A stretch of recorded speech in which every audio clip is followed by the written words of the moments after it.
کو بگاڑنے والا اور بڑی سختی والا ہوگا۔ چنانچہ اللہ ان کو اس دن کی سختی سے بچا لے گا اور تازگی اور خوشی عنایت فرمائے گا، اور ان کے صبر کے بدلے ان کو بہشت اور ریشمی لباس عطا کرے گا۔ اس میں وہ تختوں پر تکیے لگائے بیٹھے ہوں گے، وہاں نہ دھوپ کی حدت دیکھیں گے نہ سردی کی شدت۔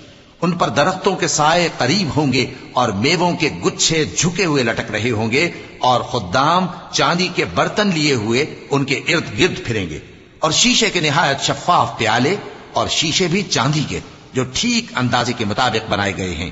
اور وہاں ان کو ایسی شراب بھی پلائی جائے گی جس میں ادرک کی آمیزش ہوگی۔